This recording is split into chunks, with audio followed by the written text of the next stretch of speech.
Fala galera, beleza? Boa tarde, boa noite, bom dia aí pra todo mundo.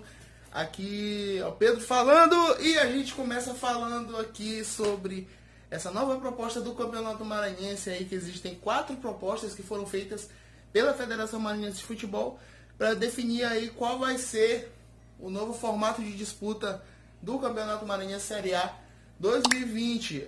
Para começar, a gente precisa primeiro saber um pouco do calendário disponível para a temporada 2020 e aí a partir daí fazer algumas observações, algumas ponderações sobre esse novo formato aí, qual seria o melhor formato para o Campeonato Maranhense. Mas antes eu vou pedir para vocês curtirem, compartilharem, se inscreverem no canal, porque isso vai ajudar bastante a gente aí a fazer mais vídeos sobre futebol maranhense, sobre futebol regional brasileiro, tudo aí de futebol nacional para vocês.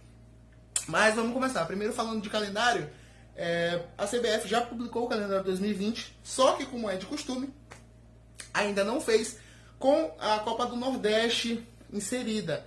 Uma coisa que já é padrão, nos últimos anos a CBF só coloca das competições nacionais e dos estaduais. Os regionais ainda não entraram na conta, mas na proposta de calendário dos estaduais que foi feita pela CBF, já existe a possibilidade de Copa do Nordeste. Inclusive eles divulgaram uma proposta de campeonato estadual para os times, para as federações, que também disputam regionais no início da temporada, principalmente do Norte e do Nordeste. Mas vamos lá. Quantas datas estão disponíveis para o começo do ano? A gente tem as 16 datas que estão para os estaduais, que ano passado, aliás, esse ano eram 18. A gente também tem 9 datas da Copa do Brasil. A gente tem aí 3 datas vagas, né? Aliás, 2 datas vagas e uma que pode ser utilizada, mas só que ainda é pré-temporada. E a última vaga aí é uma da Libertadores. Então a gente tem um total de 29 datas disponíveis para o início do ano, que poderiam ser utilizadas ou não. E aí o que acontece? O Imperatriz está na Copa do Nordeste, ou seja, ele já tem 8 datas garantidas. Então dessas 29, a gente já sabe que se descartam 8, sobram aí 21 datas. E a gente vai torcer para que o Imperatriz vá passando de fase, né, na Copa do Brasil. Se passar, sobrariam 15 datas, né, porque são 6, que vai até a 4ª fase da Copa do Brasil. A primeira fase tem 1 data, a segunda fase também. Terceira e 4ª fase são 2 datas cada. Dessas 9, quem for passando utiliza no máximo 6. Então, se o Imperatriz for passando de fase, utilizaria 6 datas. Então, das 21, sobrariam 15. E se o Imperatriz passar na Copa do Nordeste, usaria mais 1 data. Então, das 15, sobrariam 14 só para o campeonato estadual. Só que aí tem o seguinte: dessas 14 datas, a gente falou que tem 3 datas vagas, né? Só que 2 delas, elas são aquelas vagas que ficam sem jogos por causa das eliminatórias da Copa. Então, se a CBF decidir que não vai liberar as datas para o pessoal da Copa do Nordeste, porque tem jogo do Brasil e aí pode precisar dos atletas e tal, e aí dessas 14 poderiam sobrar até 12 datas apenas, né? Então ficaria uma questão bem complicada. Existem 4 formatos do estadual, como já falei, então vamos analisar um por um. O primeiro tem 11 datas, que é o formato próximo do atual. A diferença é que teria pênaltis em caso de empate. A única mudança seria essa.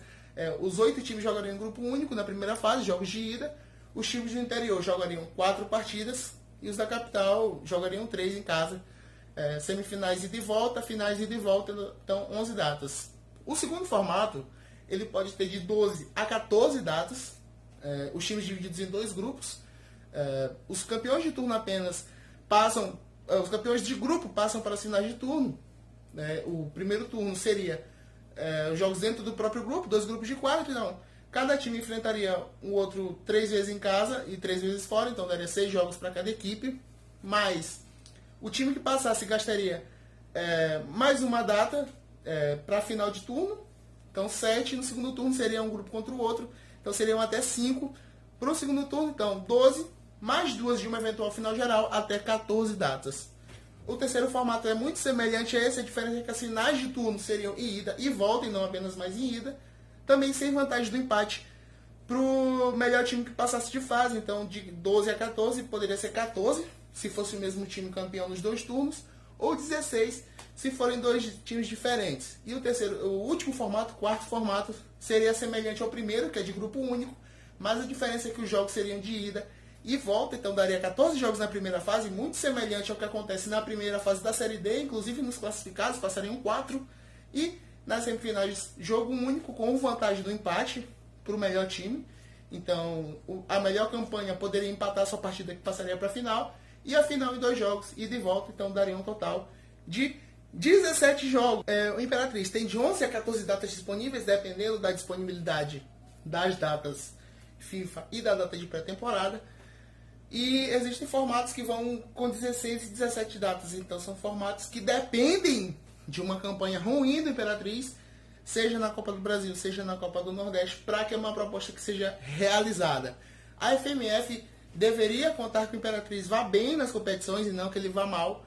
Então é para se fazer um campeonato que prevenha, que venha a prever que o Imperatriz vá se dar bem nos torneios aí. Então fica meio complicado para torcer contra. E é importante que o campeonato tenha no máximo 14 datas, o que eliminaria 2 propostas de cara, né? A proposta de 2 grupos com jogos de ida e volta na final de turno e a proposta de grupo único com jogos de ida e volta na primeira fase. Então só sobraria a proposta mais curta, que é a proposta atual, e a proposta de 2 grupos com as finais de turno sendo jogo único. Fica bem complicado aí para a FMF aprovar mais datas do que isso, sem dar confusão. O pessoal do Imperatriz precisa estar ligado nessa questão das datas. Então, como é que a gente poderia resolver esse problema? Eu vou supor aqui um novo formato de competição, muito semelhante ao formato do Campeonato Cearense de Futebol. O que aconteceu lá? Ceará e Fortaleza, eles tiveram uma vantagem técnica. Os 2 times não precisaram disputar a primeira fase da competição e, por consequência, também se livraram da possibilidade de rebaixamento. Os 2 times eles têm jogos na Copa do Nordeste, então a primeira fase foi composta só pelos que não estavam disputando vaga na Copa do Nordeste e ganharam ainda um bônus de disputar uma vaga na Copa do Brasil aí nessa primeira fase. O que a gente poderia fazer por aqui? Uma coisa bem parecida, né? Só que em vez de dar a vaga na Copa do Brasil, se daria a vaga no Campeonato Brasileiro da Série D, nessa primeira fase. Então, Imperatriz e Sampaio, que são os 2 times aí que têm já divisões garantidas, ficariam de fora da primeira. MAC, São José, Pinheiro, Cordina e Juventude são os 6 times que disputariam aí a primeira fase da competição, ganhando uma vaga na Série D para o time que fosse o melhor nessa fase aí, que poderia ser em grupo único com 5 jogos, ou poderia ser inclusive maior, já que são times que têm um calendário um pouco mais flexível, inclusive podem colocar vários jogos aí no início do ano, porque a temporada de férias desses times é bem maior que as competições das divisões inferiores, né? No caso, os times que ou tem como moto ou que por enquanto estão sem, são calendários que são bem curtos. Então daria uma chance aí de fazer um calendário um pouco mais extenso para essas equipes valendo uma vaga em competições. Poderia também ser colocado uma vaga na Copa do Brasil, e aí o Sampaio entraria na disputa, mas aí entraria também o Imperatriz, porque o Imperatriz não tem vaga garantida na Copa do Brasil. Então fica uma situação bem difícil de colocar uma vaga na Copa do Brasil aí nessa eventual primeira fase. Só que é uma proposta, né? Vamos ver se dá certo. Poderia ser feito aí de várias formas, que desse uma vantagem para o Imperatriz, precisando disputar menos datas, e ainda daria uma chance para os outros times de terem uma primeira fase mais interessante. Por enquanto é isso. Depois a gente vai gravar mais vídeos sobre o assunto. Então é isso, galera. Espero que vocês tenham gostado do vídeo. Se vocês gostaram, compartilhem, curtam, se inscrevam no canal, que ajuda bastante a gente. A gente vai ter mais vídeos aí em breve sobre diversos tipos de campeonatos, sobre um monte de coisa aí de time. Então, deixe seu comentário aí, deixe sua sugestão pra gente também, pra gente gravar. E é isso, a gente volta aí mais tarde. Por enquanto, é isso. Valeu, tchau!